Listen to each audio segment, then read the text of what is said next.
आपके अपने YouTube channel नवेदोलॉजी में आपका स्वागत है। आज है 9 अक्टूबर 2020 और 9 अक्टूबर 2020 से करंट अफेयर्स के जितने भी इंपॉर्टेंट क्वेश्चंस बनते हैं सारे हम इस वीडियो में डिस्कस करने वाले हैं। तो पूरा वीडियो आप ध्यान से देखिए, बिल्कुल भी स्किप ना करिए।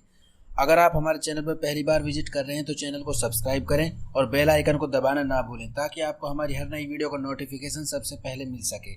तो चलिए वीडियो शुरू करते हैं। फर्स्ट क्वेश्चन है, दिनेश कुमार खारा को किस बैंक का नया अध्यक्ष नियुक्त किया गया है? ऑप्शन है भारतीय reserve bank, state bank of India, PNB. तो यहाँ पे है अपना ऑप्शन बी राइट हो जाता है, एसबीआई, भारतीय स्टेट बैंक, एसबीआई। ठीक है, और इसके बाद इसके इंपॉर्टेंट फैक्ट्स देख लेते हैं। दिनेश कुमार खारा ने देश के सबसे बड़े ऋणदाता भारतीय स्टेट बैंक के नए अध्यक्ष के रूप में पदभार ग्रहण किया है। उन्होंने राजनीश कुमार से पदभार संभाला है जो 7 अक्टूबर 2020 को सुपर न्यूज किए गए हैं। उन्हें उनकी शीर्ष प्राथमिकताओं में से एक लोन बुक की गुणवत्ता को बनाए रखना होगा। तो इसके इंपॉर्टेंट फैक्ट्स हैं। इसके बाद चलते हैं नेक्स्ट क्वेश्चन पे, और नेक्स्ट क्वेश्चन है हमारा, भारत की अर्थव्यवस्था से चालू वित्त वर्ष 2020-21 में कितना अनुबंध करने की उम्मीद है? ऑप्शन हैं 14.7%, 11.9%, 9.6% एंड 6.8%। तो ऑप्शन सी अपना राइट हो जाता है, 9.6% अनुबंध करने की उम्मीद है।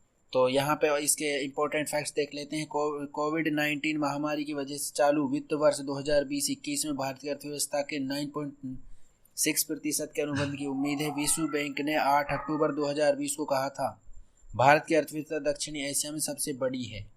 भारतीय अर्थव्यवस्था दक्षिणी एशिया में, साउथ एशिया में सबसे बड़ी अर्थव्यवस्था किसकी है? भारत की। और चलते हैं नेक्स्ट क्वेश्चन पे। नेक्स्ट क्वेश्चन है अपना, किस राज्य ने 8 अक्टूबर को ग्रामीण क्षेत्रों के लिए प्रोग्राम डिजिटल सेवा सेतु कार्यक्रम का पहला चरण शुरू किया है? ऑप्शन से गुजरात, तमिलनाडु, कर्नाटक, एमपी। तो ऑप्शन ए अपना राइट हो जाता है, गुजरात ने डिजिटल सेवा सेतु कार्यक्रम का पहला चरण शुरू कर दिया है। और इसके इंपॉर्टेंट फैक्ट्स हैं, गुजरात सरकार ने 8 अक्टूबर 2020 को ग्रामीण क्षेत्रों के लिए डिजिटल सेवा सेतु कार्यक्रम के लिए एक का शुभारंभ किया है। इसके तहत राज्य में 3500 ग्राम पंचायतों को 100 Mbps ऑप्टिकल फाइबर नेटवर्क से जोड़ा जाएगा। यह सार्वजनिक सेवाओं की ऑनलाइन उपलब्धता को आगे बढ़ाएगा। तो ये कब से स्टार्ट किया है? 8 अक्टूबर 2020 से। तो इस नेक्स्ट क्वेश्चन है अपना, भारत के प्रीमियम कपास का नया ब्रांड नाम क्या है? कोमल, शक्ति, कस्तूरी, कुमकुम। ऑप्शन सी अपना राइट हो जाता है, कस्तूरी, और ये कस्तूरी कपास के नाम से जाना जाएगा। तो इसके ऑप्शंस देख लेते, इंपॉर्टेंट पॉइंट्स हैं। केंद्रीय कपड़ा मंत्री स्मृति ईरानी ने वीडियो कॉन्फ्रेंसिंग के माध्यम से 7 अक्टूबर 2020 को द्वितीय विश्व कपास दिवस के अवसर पर भारत के प्रीमियम कपास के लिए पहला ब्रांड और लोगो लॉन्च किया है। भारतीय कपास अब कस्तूरी कपास के नाम से दुनिया में जानी जाएगी। किसके नाम से? कस्तूरी कपास। तो आप इसे याद रखें।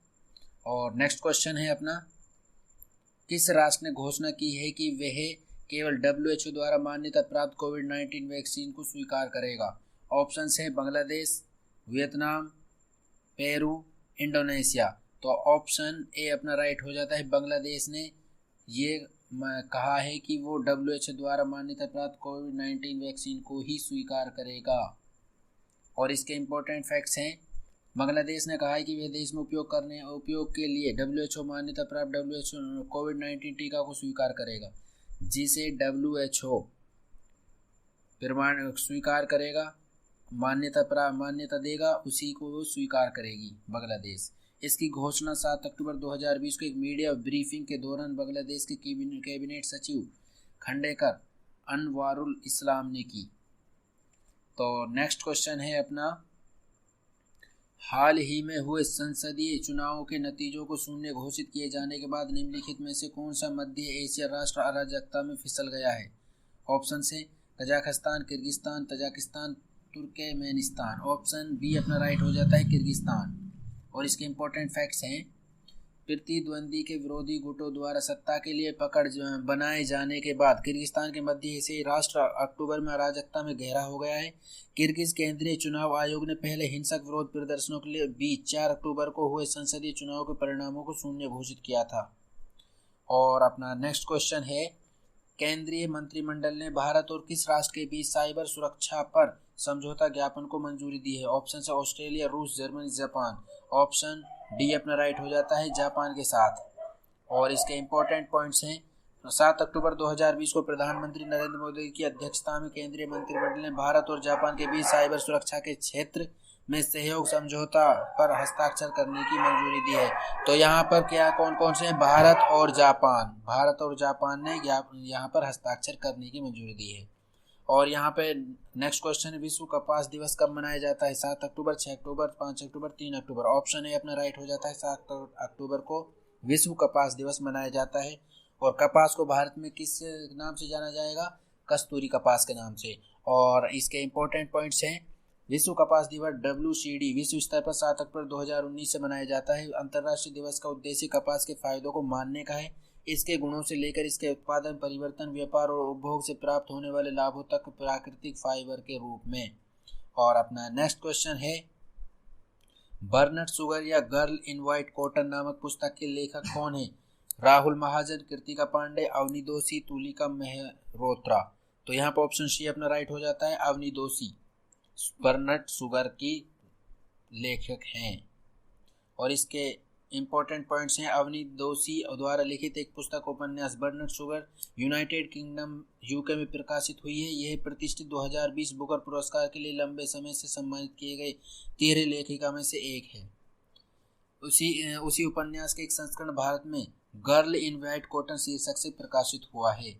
और अपना नेक्स्ट क्वेश्चन है, कौन सा देश 2021 में Asian infrastructure investment bank AIIB की 6वीं वार्षिक बैठक की मेजबानी करने जा रहा है? ऑप्शन है श्रीलंका, बांग्लादेश, संयुक्त अरब अमीरात, ऑस्ट्रेलिया। ऑप्शन सी अपना राइट हो जाता है, संयुक्त अरब अमीरात। इसके इंपॉर्टेंट पॉइंट्स देख लेते हैं। मुलाकात के दौरान यह भी तय किया गया कि छठी वार्षिक बैठक दुबई, संयुक्त अरब अमीरात UAE में 27-28 अक्टूबर 2021 को आयोजित की जाएगी, जो मध्य पूर्व में पहली वार्षिक बैठक होगी। यह दुबई वर्ल्ड एक्सपो के समानांतर होगा।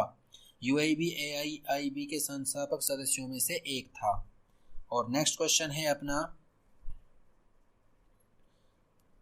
पेटीएम मनी के नए प्रमुख कार्यकारी अधिकारी CEO के रूप में किसे नियुक्त किया गया है? ऑप्शन हैं साहिल श्रीधर, अजय यादव, प्रवीण जाधव, वरुण श्रीधर। तो इसका आंसर हमें आप कमेंट बॉक्स में दें। और इस वीडियो की PDF फाइल आप वीडियो के डिस्क्रिप्शन से डाउनलोड कर सकते हैं। अगर आपको वीडियो अच्छी लगी है तो लाइक करें, शेयर करें, सब्सक्राइब करें। थैंक यू और मिलते हैं नेक्स्ट वीडियो।